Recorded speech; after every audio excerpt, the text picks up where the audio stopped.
తెలుగు రాష్ట్రాల్లో గత కొన్ని సంవత్సరాల నుంచి క్రీస్తు పరువు బజారుకి ఎక్కడానికి కారణం ఎవరు చెప్పండి? బయట వల్ల క్రైస్తవులు అంటే విశ్వాసులా లేదా పాస్టర్లు.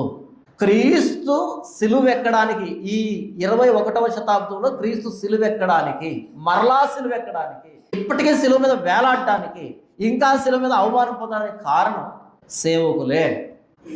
తమిళనాడులో వాడి పేరు ఏం పేరంటే దినకరన్. ఆడు పుట్టి సర్వనాశనం చేశాడు, ఆడు వచ్చి క్రైస్తవుని సర్వనాశనం చేశాడు, భక్తిని బిజినెస్గా మార్చాడు. తమిళనాడులో ఒకడు దాన్ని తెలుగులో ఒకడు కాపీ కొట్టాడు, ఆడి పేరు సతీష్ కుమార్. వాని నుంచి మిగతా వాళ్ళంతా కాపీ కొట్టడం ప్రారంభించారు. భ్రష్టు పట్టింది క్రైస్తవులు. ఎవరు ఎక్కించారు సిలువను? యేసుప్రభుని సిలువ ఎక్కించింది ఎవరు? ఇంతకీ వీళ్ళు కాదా?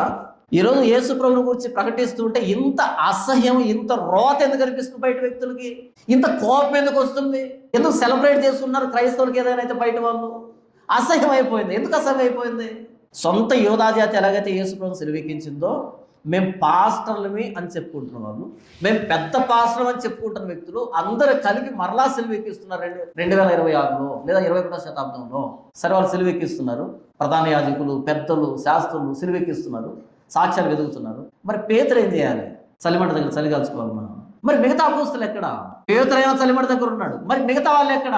వాళ్ళు ఏం పని చేస్తున్నారు? దాక్కున్నారు. ఆయనకు నిజంగా సాక్షులు చలిమంట దగ్గర కూర్చున్నారు, ఆయనకు నిజంగా సాక్షులు దాక్కున్నారు. ఆయన మీద అబద్ధ సాక్ష్యాలు చెప్పే వాళ్ళంతా ఆయన చుట్టూ మోహరించారు. ఏం చేద్దాం అనుకున్నారు ఇంత క్రైస్తవ్యాన్ని? నేను ప్రవీణ్ పగడాల గారి విషయంలో నిలబడి వీడియో చేసినప్పుడు నాకు వచ్చిన సలహాలు: అన్న, మౌనం వహించండి, మాట్లాడుతుంది ఈ టైంలో, ఇంకే టైంలో మాట్లాడాలి, ఇల్లు తగలబడుతుంది, కేకలేస్తున్నాం, ఇప్పుడు అరవద్దు, ఎప్పుడు అరుద్దాం? బూడిదైన తర్వాతనా? ఇప్పుడు మాట్లాడొద్దు. ప్రజలు చాలా కోపంగా ఉన్నారు. నేను రెండింతలు కోపంతో ఉన్నప్పుడు ఈ ప్రజల మీద రోత అనిపించింది, అసహ్యం అనిపించింది. చెప్పాను కదా, ఆయన ఉండకపోయి ఉంటే క్రైస్తవులంతా ఇలాగే ఉన్నారేమో నాలాగే అనుకునేవాడిని. ఎప్పటికీ ఆయన చనిపోయాడు, అప్పుడు అర్థమైంది, చిచ్చి ఇది కాదు నేను కోరుకున్నది, వీళ్ళు కాదు నేను ఊహించింది. మళ్ళీ మొన్న మల్లెపూలని ఇంకొక వివాదం వచ్చింది. మళ్ళీ మొన్న సుప్రీంకోర్టు జడ్జిమెంట్ ఒకటి వచ్చింది. సుప్రీంకోర్టు జడ్జిమెంట్ వచ్చినప్పుడు నవ్వుకున్నారు బయట వాళ్ళు, ఇలాగే జరగలేదు కానీ, ఇలాగే జరగాలని. ఎందుకంత నవ్వుకున్నారు? మన ప్రవర్తన అలాగ ఉంది, అంత రోతగా ఉంది. క్రీస్తు సిలువెక్కింది ఇలాంటి క్రైస్తవ్యం కోసం కాదు. పేతురు చలిమంట దగ్గర కూర్చోకూడదు, ఆయనతో పాటు రావాలి, పక్కన రావాలి, అవసరమే చచ్చిపో. యేసు ప్రభు సిలువను మోయడానికి కురేనైన సీమోను వచ్చారు తప్ప పేతురు ఎందుకు రాలేదు? అది నా ప్రశ్న. మిగతాలు ఎందుకు రాలేదు? అది నా ప్రశ్న.